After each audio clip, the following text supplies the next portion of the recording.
हमने देखा, केवल उसी मंदिर में नहीं, कई मंदिरों में देखा, आरती के समय पर लोग हाथ में घंटी और घड़ियाल लेना बंद कर दिए। एक मशीन आ गई, उज्जैन में मिलती है, हरिद्वार में भी मिलती है, और वो मशीन का खटका दबा दो और नगाड़ा बजना चालू हो जाता है, घंटे की नाद होना चालू हो जाती है, घंटी बजना चालू हो जाती है। विचार करिए जरा, हमने आरती और पूजन को मशीनों के बल पर छोड़ दिया, इसलिए उस परमपिता परमात्मा ने भी तुमको वेंटिलेटर के बल पर छोड़ दिया। हम दुर्गापुर कथा करने गए तो हमने वहां भी देखा, वो बटन चालू कर देते महाराज जी और घंटियां बजना चालू हो जाती और नगाड़े बजना चालू हो जाते हैं।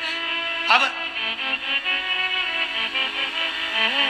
पूजा और आरती भी अगर मशीनों के बल पर हो रही है और तुमने भगवान की आरती और पूजन को मशीनों के बल पर अगर छोड़ दिया है, तो भगवान ने भी तुम्हें मशीनों के बल पर छोड़ दिया। और भगवान भी कह रहा है छोड़ दो इसको वेंटिलेटर पर, मशीनों के। इसने मेरी पूजन को, मेरी आरती को, मेरे भजन को, मेरे कीर्तन को, मेरे नाम स्मरण को, मेरी भक्ति को केवल मशीन का एक ठिकाना बना रखा है। कोई कह रहा था भगवान हमारी सुनता क्यों नहीं। हमने हमारे एक कोई माता ने कहा हमारे पति चले गया इस कोरोना महामारी में, मैंने भगवान से इतनी विनती करी, इतनी पूजन करी, इतनी अर्चना करी, भगवान ने मेरी एक नहीं सुनी, भगवान ने मेरी जरा सी ना सुनी। हमने कहा माँ निवेदन है आपसे, पूरा लंबा समय निकाल कर देखिए पूजन में कितने समय से जुड़े हो आप, पूरा लंबा समय निकाल कर देखिए आप भगवान की भक्ति में कितना जुड़े हो आप।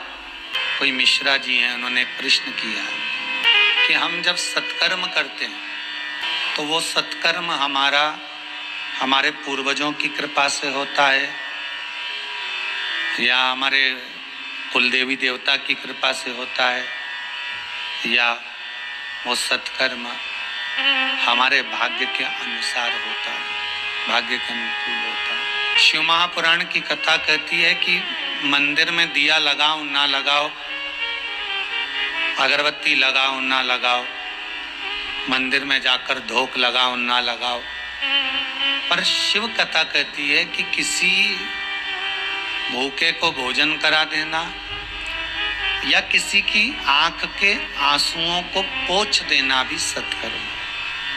प्रश्न अच्छा किया है कि सत्कर्म क्या है। बहुत सारा दान दे देना भी आप समझें कि सत्कर्म हो गया, या हमने ब्राह्मण आदि को भोजन करा दिया तो सत्कर्म हो गया, या भंडारा आदि कर दिया तो सत्कर्म हो गया, किसी तीर्थ में जाकर स्नान कर लिया तो सत्कर्म हो गया। केवल इसी को सत्कर्म नहीं कहते। कई लोग सत्कर्म करने के बहाने में पाप कर्म भी कर बैठते हैं। तीर्थ करने जाते हैं और तीर्थ कर कर जब वापिस आते हैं तो वहां से आने के बाद अरे वहां तीर्थ करने तो जाना ही मत, वहां तो पंडा लोग ऐसे हैं कि पीछे ही पकड़ लेते हैं, वहां मत जाना, वहां तो बहुत लोग पाँव पकड़ लेते हैं, छोड़ते नहीं है, पीछा पकड़ लेते हैं, छोड़ते नहीं है। सत्कर्म का जो प्रभाव है, सत्कर्म वो भी है कि हम किसी को रोता हुआ ना देखें, हम किसी को दुखी ना देखें, हम किसी को तकलीफ में, हम किसी को कष्ट में ना देखें। 2 घंटे भगवान की माला जपता हूँ मैं, 4 घंटे भगवान के मंदिर में बैठता हूँ मैं, प्रतिदिन भगवान की आराधना में डूबा रहता हूँ, ये सत्कर्म ही है क्या? आप अगर माला जप रहे हो, आप अगर मंदिर जा रहे हो, आप अगर पुण्य कर रहे हो, कुछ भगवत भजन कर रहे हो, तो अपने पूर्व के पाप कर्म को थोड़ा थोड़ा काट रहे हो।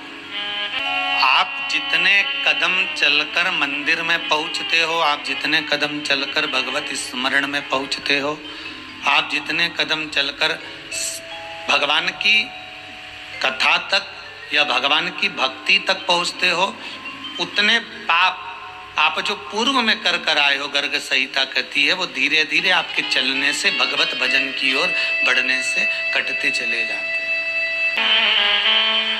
कोई बिलख रहा है, कोई बिलख रहा है, कोई कष्ट में, बहुत बहुत दुखी है। दुख का निवारण अगर आपने कर दिया तो यही सत्कर्म। एक भजन किसी ने गाया है, बड़ा सुंदर है, कभी प्यासे को पानी पिलाया नहीं, बाधु अमृत पिलाने से क्या फायदा। अर्थात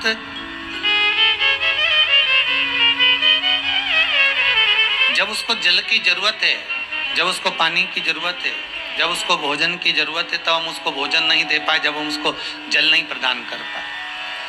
और बाद में हमने भोजन भंडारा चलवाया, बाद में हमने बहुत सारा भोज करवाया, बहुत ब्राह्मणों को भोजन भी करवाया, हमने साधु जनों को भी भोज करवाया, हमने बहुत चींटियों को भी अन्न का दाना दिया, सब कुछ करा, पर वो चला गया।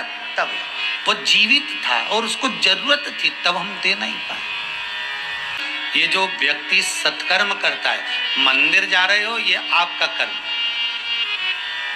माला जप रहे हो ये आपका कर्म,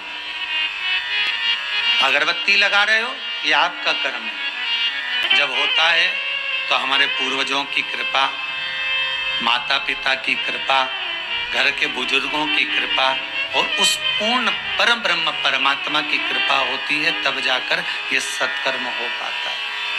उसकी कृपा हो।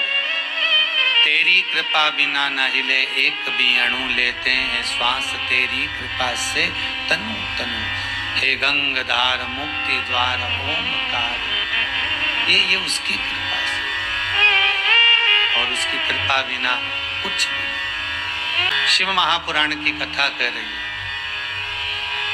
शंकर की कथा कर रही है, शंकर का अनुमोदन कर रहा है, शिव महापुराण का स्मरण कर रहा है। अगर एक क्षण के लिए भी हम भगवान की भक्ति में बैठ रहे हैं और जन कल्याण के लिए, जगत के हित के लिए बैठ रहे हैं, तो समझ लेना कि आप सत्कर्म की ओर अग्रण्य हो। एक मेरे को खुशी की बात सबसे ज्यादा ये लगी इस कोरोना महामारी में, कि जब चारों तरफ दुख समाहित हुआ, तानपुरा की आवाज कम करो, जब चारों तरफ दुख समाहित हुआ,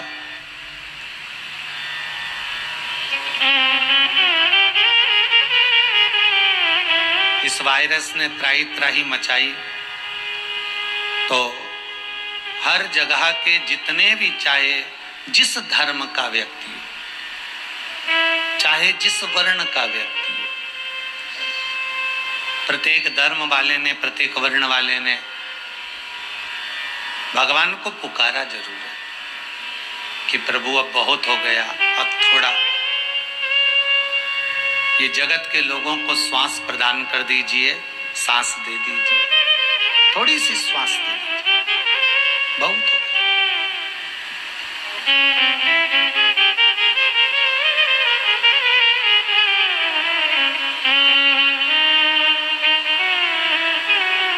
दुनिया के लोगों ने पुकारा जरूर है भगवान, और जब जग कल्याण के लिए, जगत हित के लिए, संपूर्ण विश्व कल्याण के लिए हमारे जब हाथ उठते हैं, संपूर्ण विश्व कल्याण के लिए जब हमारे दोनों हाथ परमात्मा के चरणों की ओर जाते हैं, तो समझ लो कि आप सत्कर्म कर रहे हो।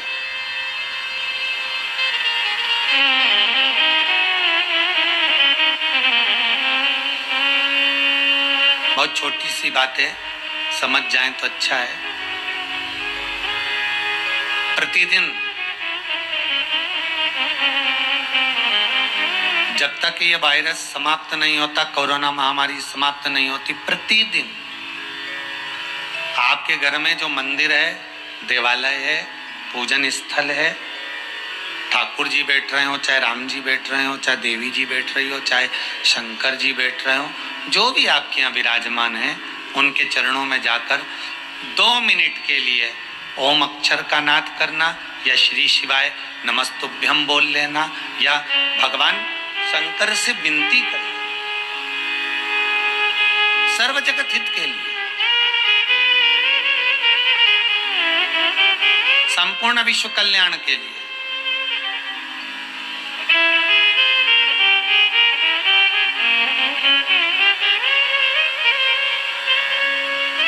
और संपूर्ण विश्व के कल्याण के लिए तो देवता भी अग्रणी रहते हैं महाराज। जिस समय पर माता सती अपने प्राणों को त्यागी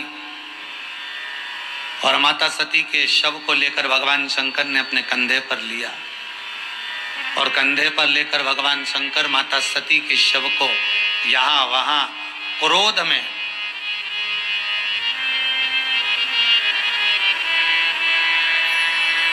घूमने लगे।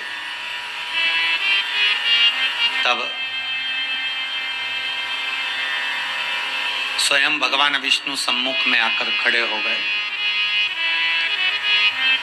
और भगवान विष्णु ने देखा कि सती के शव को लेकर भगवान भूत अधिपति भूतनाथ भगवान शंकर कैलाशी अविनाशी शिव क्रोध में लाल होकर जहां तहां भ्रमण कर रहे हैं। सुदर्शन चक्र को उठाकर, जो चक्र भगवान शंकर ने भगवान विष्णु को दिया था, वही चक्र से भगवान विष्णु स्वयं माता सती के शरीर के टुकड़े कर रहे।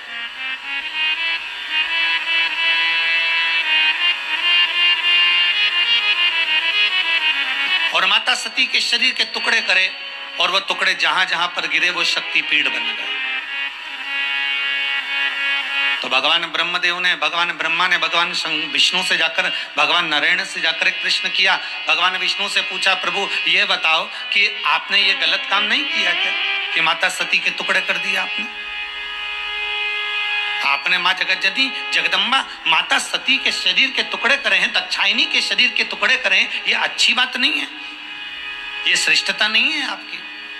भगवान विष्णु कहते हैं अगर जग कल्याण के लिए, जगत हित के लिए,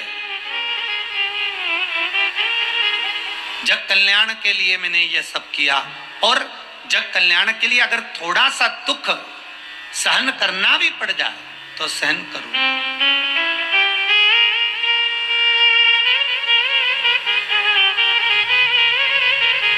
एक माँ अपने छोटे से बच्चे को जब लेकर जाती है ना, और जब वो उसको टीका लगता है, इंजेक्शन लगता है बाल्यावस्था में, छोटा सा बच्चा,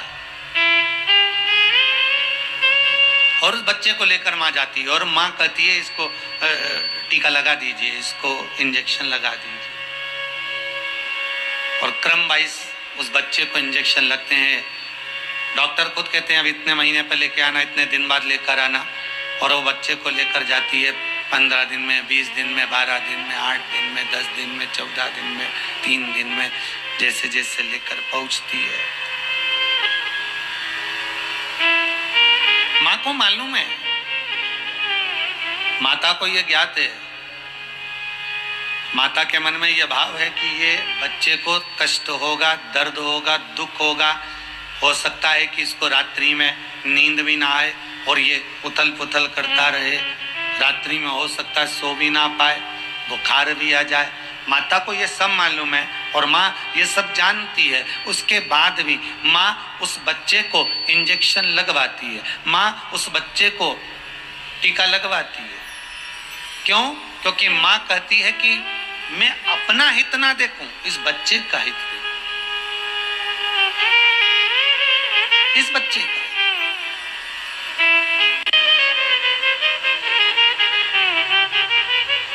थोड़ा लगेगा जरूर। आज अगर संपूर्ण भारत की भूमि पर पुलिस प्रशासन थोड़ा सा प्रेशर दे रही है, घर में रहो, बाहर मत निकलो, दरवाजा बंद कर कर रखो, थोड़ा दुकानें बंद कर कर रखो, तुम अपने घर में रहो, थोड़ा उनका क्रोध दिख जरूर रहा है, पर इससे फायदा आपका है। प्राण रहेंगे तो दुकान पर बैठ भी जाओगे, प्राण रहेंगे तो 4 फैक्ट्रियां भी लगा लोगे, शरीर रहेगा, प्राण रहेंगे तो परिवार में गाड़ी और बंगले का सुख भोग भी लोगे। और अगर मालूम पड़े दुकान खोलकर बैठ गए और वायरस लग गया, कोरोना जैसी महामारी लग गई, और मालूम पड़े हॉस्पिटल में पड़े रहे और आखिरी में राम नाम सत्य हो गया, तो फिर वो कमाने का लाभ क्या होगा? थोड़ा कष्ट जरूर होगा, होगा थोड़ा कष्ट।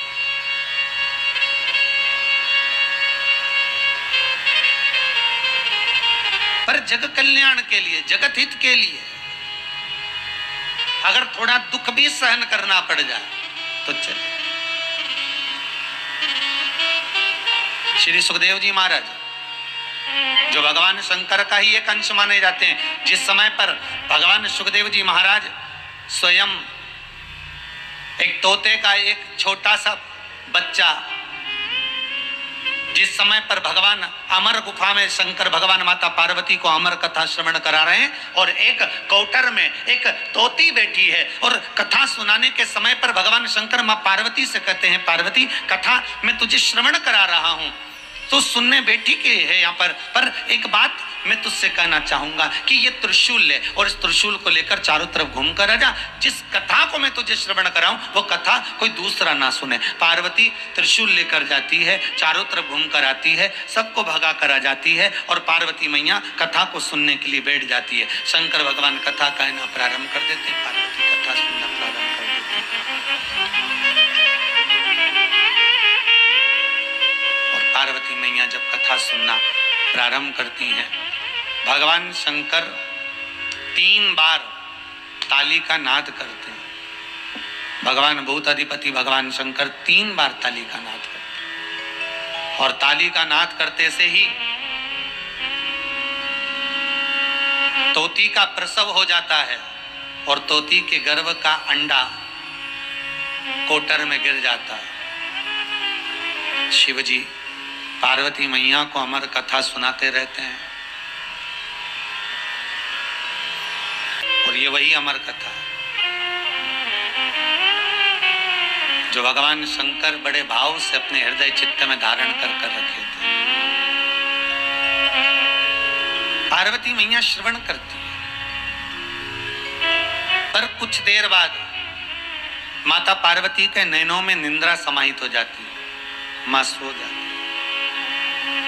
कल एक कथा में विराम पर एक छोटा सा भजन की लाइन गाई थी कि पाप करंता हसे ये मनवा, जाप करंता रोवे, पाप करंता हसे ये मनवा, जाप करंता रोवे, काम क्रोध में निस दिन जागे, कथा कीर्तन सोवे,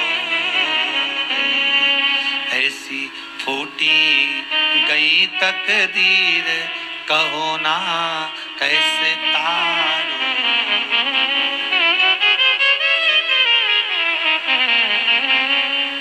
रात को 12-1 बजे तक अगर टीवी देखना है, फिल्म देखना है तो नींद नहीं आएगी।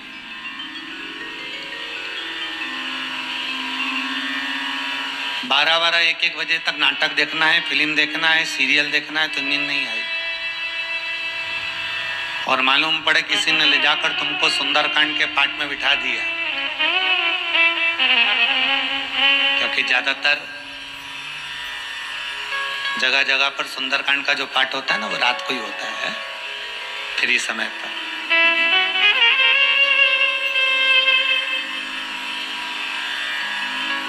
और रात्रि को किसी ने आपको सुंदरकांड के पाठ में ले जाकर बिठा दिया, रात को किसी ने भजन में ले जाकर बिठा दिया।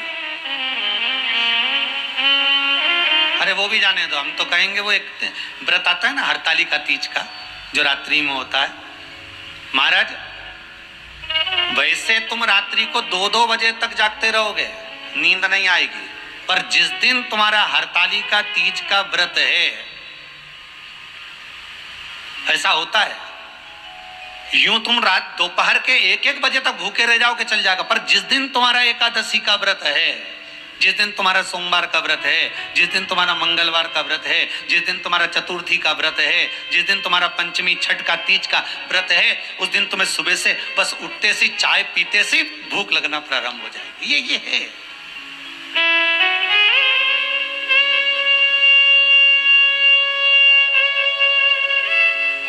ऐसे आप रात को 12-12 बजे तक 1-1 बजे तक जगते रहो, पर हरतालिका तीज के दिन जैसे ही पूजन का दिन आता है, रात्रि जैसे जैसे शाम मर्द पहली पूजन हुई, दूसरी पूजन हुई और मालूम पड़े नैनों में नींद समाहित होने लगती है। आप कहीं पर जाओ, सत्संग में, भजन में, कीर्तन में रात्रि के समय पर बैठे बस नींद आना प्रारंभ हो जाएगी। पर जहाँ वो कहे ना कि भाई ऐसा क्यों होता है, उसका कारण क्या है। लोग शादी में डीजे पर कितना नाचते हैं, नींद नहीं आती, और भजन में बैठते हैं और नींद आने लगती है, कथा में बैठे और नींद आने लगती है। उसका एक कारण ये भी हो सकता है क्योंकि नींद हमेशा अच्छी जगह पर ही आती है, नींद हमेशा मखमल के गादी तकिए पर ही आती है, नींद हमेशा डनलप के गद्दे पर ही आती है, नींद हमेशा सुकून की जगह पर ही आती है। और ये डीजे, ये डिस्को, ये नाटक, ये सीरियल, ये फिल्में, ये जितनी भी हैं, ये सेज सुख की नहीं है, ये मखमल के गादी तकिया नहीं है, ये कांटों की सेज है। इसलिए नाटक में, सीरियल में,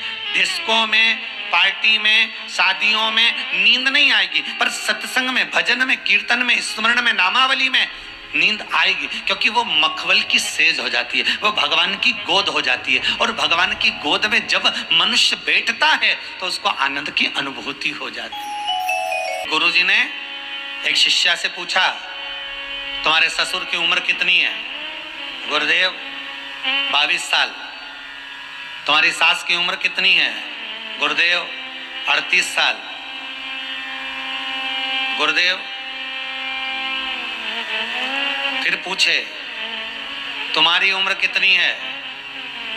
52 साल। तुम्हारे पति की उम्र कितनी है? कल पैदा हुआ है। पत्नी कह रही। सास को गुस्सा आ गया जो सामने बैठी थी, उठकर खड़ी हो गई, महाराज ये मेरी बहू ने अपनी उम्र सही बताई, बाकी के सब झूठा बताया। ससुर 22 साल का है, मैं 38 साल की हूं, इसका पति कल पैदा हुआ, तो शादी किसके साथ हुई इसकी? इसने केवल अपनी उम्र सही बताई, बाकी की सारी उम्र गलत बताई। गुरुजी हाथ जोड़कर बोले, माँ आप बैठ जाओ, गुस्सा मत करो, मैंने आपकी बहू से आपकी उम्र पूछी है, और वो उम्र नहीं जो तुम्हारी है। मैंने आपकी बहू से केवल वो उम्र पूछी है कि कौन कितने समय से भगवान की सेवा में लगा है। ससुर भले 80 साल का हो गया, पर 22 साल से भगवान की पूजन कर रहा है। सास भले 70 साल की हो गई, पर 38 साल से भगवान का भजन कर रही है। पति भले 60 साल का हो गया, पर कल से भगवान की सेवा में लगा, इसलिए कल से ही पैदा हुआ है। हमारी सही उम्र का अंदाजा हमें कहे कहां? 2 अगरबत्ती को लगा देना तुम पूजन समझते हो, अगरबत्ती को लगा देना पूजन समझते हो, भगवान के सामने दिया जला देना पूजन समझते हो, भगवान के मंदिर में जाकर 1 लोटा पानी चढ़ा देना पूजन समझते हो, भगवान के मंदिर में जाकर बेलपत्र चढ़ा देना, धतूरा चढ़ा देना पूजन समझते हो। ये पूजन नहीं है। भगवान के मंदिर में जाकर एक क्षण बैठकर उस परमात्मा से दिल की बात कह देना। भले तुम कुछ दिया लगाओ ना लगाओ, अगरबत्ती लगाओ ना लगाओ, तुम भगवान पर जल चढ़ाओ ना चढ़ाओ, बेलपत्री चढ़ाओ ना चढ़ाओ, पर मंदिर में जाकर, अर्थात मंदिर नहीं भी गए हो, अपने ही घर में रहकर अपने हृदय को साफ कर लेना, निर्मल कर लेना, और किसी के प्रति भेदभाव नहीं रखना, किसी के लिए अपशब्द नहीं कहना, किसी के लिए ताना नहीं देना, किसी के लिए गाली नहीं देना, किसी के लिए आड़ा टेढ़ा ना कहना, ये पूजन से बढ़कर भी पूजन है साहब। फिर तो तुम्हारी कथा और वो शिशुपाल की कथा में क्या अंतर है? वो शिशुपाल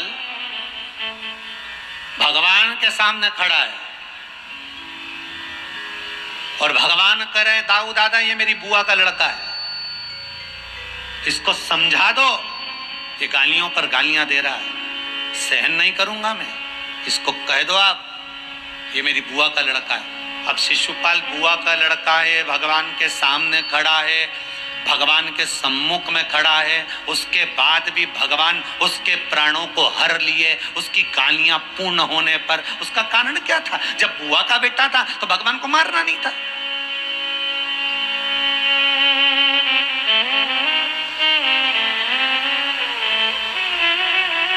जब भगवान कृष्ण के सामने खड़ा था तो भगवान को मारना नहीं था, क्योंकि भगवान सम्मुख में, फिर क्यों मारा?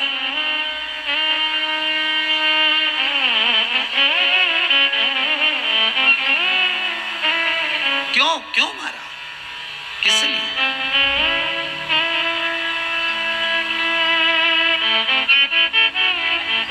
भगवान कह रहे हैं दिखावे की पूजन ना हो,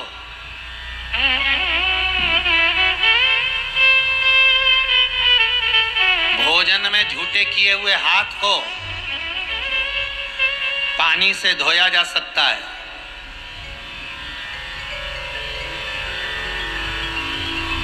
भोजन करते समय सब्जी में भिड़े हुए कपड़े को साबुन से धोया जा सकता है, पर कमाई करते समय झूठे किए हुए हाथ को 1 रुपये को 2 रुपये बनाते समय, कमाई करते समय झूठे किए हुए हाथ को ना तो पानी से धोया जा सकता है ना साबुन से धोया जा सकता है। ये झूठे किए हुए हाथ केवल सत्संग से ही धुल सकते हैं, केवल भगवान की भक्ति।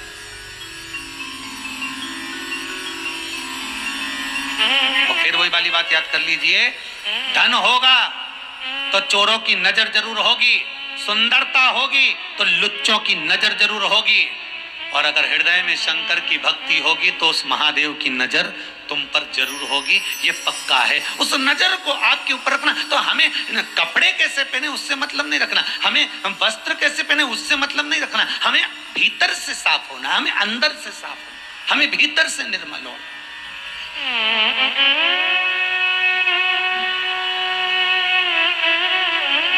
हमारा मन पवित्र नहीं,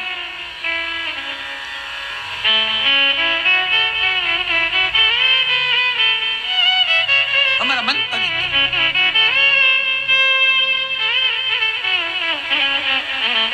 हमें भगवान की याद कब आती है? सोमवार आता है तब शंकर जी की याद आ जाती है, मंगलवार आता है तो हनुमान जी की याद आ जाती है। पूरे व्हाट्सएप पे देख लेना तुम भले हो, मंगलवार आएगा तो हनुमान जी का फोटो आ जाएगा, सोमवार आएगा तो शंकर जी का फोटो आ जाएगा, शनिवार आएगा तो शनि महाराज का फोटो आ जाएगा, शुक्रवार आएगा तो देवी जी का फोटो आ जाएगा, रविवार आएगा तो सूर्य नारायण भगवान का फोटो आ जाएगा। हम देवता को भी उसी दिन याद कर रहे हैं जिस दिन उसका वार है, इसके सिवाय हम उस देवता को याद नहीं कर रहे हैं।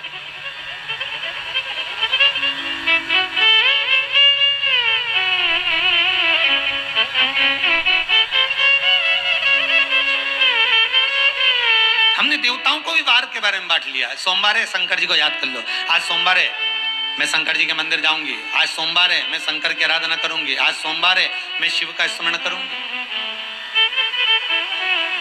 करो, अगर भक्ति प्रबल है, भाव निर्मल है, तो भगवान का दर्शन भी सम्मुख में है। कल समीर जी के मोबाइल पर बहुत सारे लोगों ने अपने अपने फोटो डाले, उसमें कुछ फोटो लोगों ने डाले कि गुरुदेव से कहना 60% कोरोना था, पूरा शरीर बेकार हो चुका था, केवल मोबाइल पर शिव महापुराण की कथा को सुन सुनकर श्री शिवाय नमस्तुभ्यम का जाप कर कर ठीक होकर घर आ गया हूं। गुरु जी को कहना, फोटो तक भेजा उस व्यक्ति ने। अगर आस्था चैनल वालों के पास में है वो फोटो तो दिखाइएगा। उन लोगों ने अपने फोटो भेजे हैं कि हम भगवान शंकर की मात्र कथा का रसस्वादन कर कर, शंकर का अनुमोदन कर कर, शिव महापुराण का स्मरण कर कर हम वापिस लौट कर आ गए। शंकर की रुचि अर्थात शिव महापुराण की कथा फिर कहती है कि दिखावे से शंकर को मत रिझाओ। भगवान को दिखावा प्रिय नहीं है। आप किस कलर के कपड़े पहने हो, कौन से कपड़े पहने हो, भगवान को उससे मतलब नहीं है। कपड़ा बदलने से परमात्मा नहीं मिलता, कलेजा बदलने से भगवान मिल जाता है। आप कपड़े कब तक बदलोगे साहब? कपड़ा तो उस लंकाधिपति रावण ने भी बदला था, संत का चोला पहन लिया था, और ऐसा चोला उस संत का पहना और रावण सीता को हर कर चले गया कि वो संत का चोला आज भी कुंभ के मेले में सबसे पहले धोया जाता है तो भी साफ नहीं हो पाता। कपड़े बदलने से क्या होगा? इस चित्त वृत्ति को बदलना, इस मन को बदलना, इस भाव को बदलना।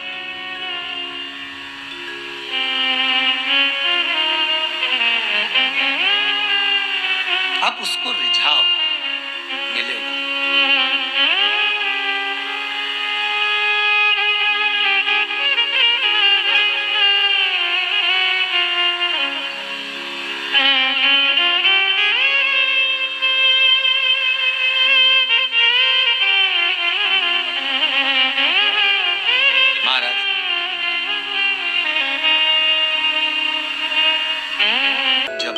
वाला, नित्य भगवान का स्मरण चित्त धारण करने वाला, कभी भटक नहीं सकता।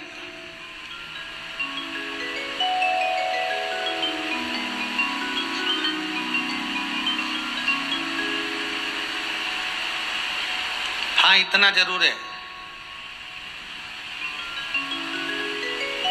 तोते के बच्चे ने कथा सुनी,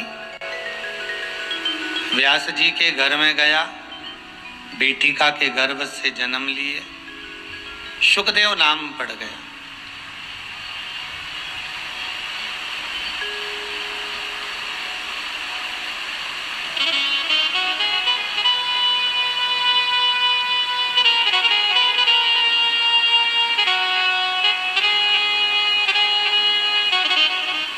तोता,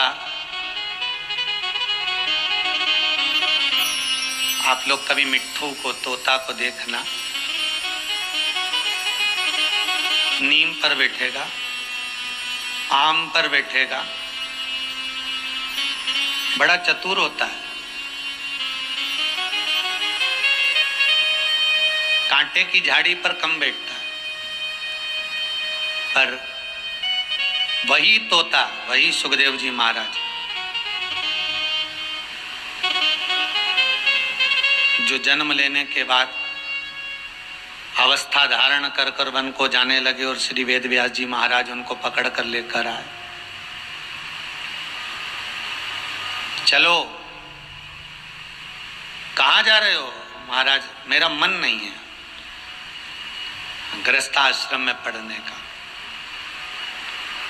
मैं तो बैरागी में, त्यागी में, सन्यासी बनकर अपनी जिंदगी जीना चाहता हूं, मेरा मन नहीं है गृहस्थाश्रम में पढ़ने। वेद व्यास जी कहते हैं कि सबसे बड़ा आश्रम ही गृहस्थाश्रम है। सबसे बड़ा आश्रम कौन सा? गृहस्थाश्रम। घर के अंदर रहो और गृहस्थाश्रम में रहकर अगर मुख से भगवान का नाम निकल गया तो आनंद की अनुभूति हो गई।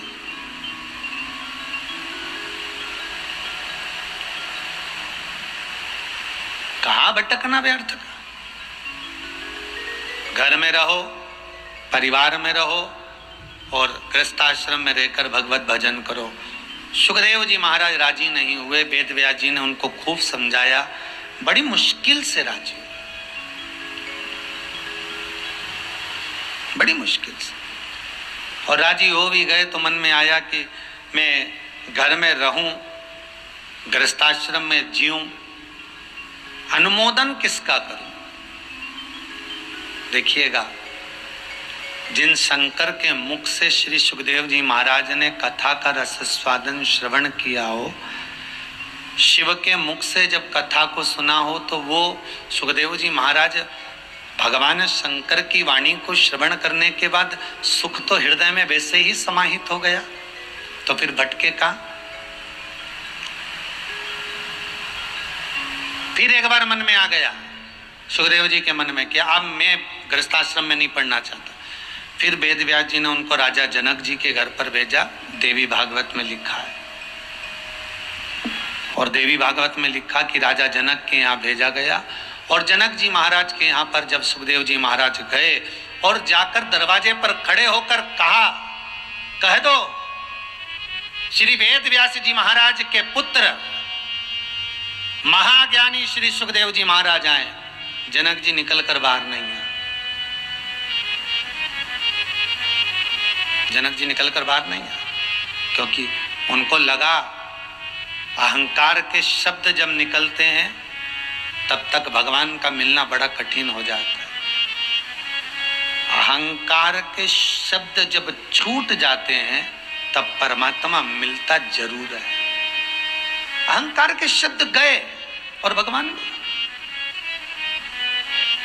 ये जो उठा पटक है ना, आप लोग ध्यान दिए होंगे, शादी में गए होंगे आप लोग, कोई कोई गया है? आप लोग जितने लोग टीवी पर कथा सुन रहे हो, जितने लोग मोबाइल पर कथा सुन रहे हो, फेसबुक यूट्यूब पर कथा सुन रहे हो,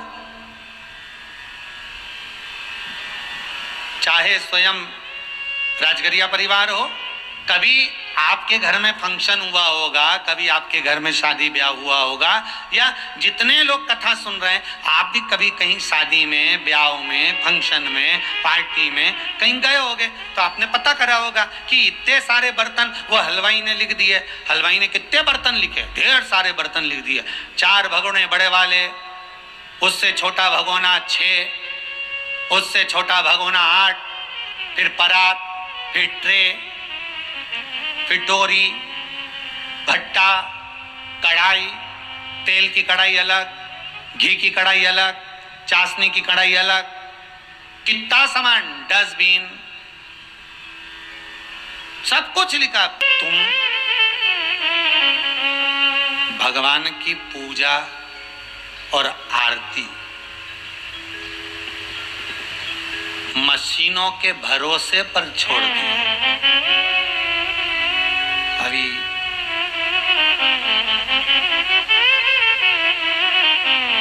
इससे पहले प्रतापगढ़ कथा थी और प्रतापगढ़ के पहले दुर्गापुर कथा थी।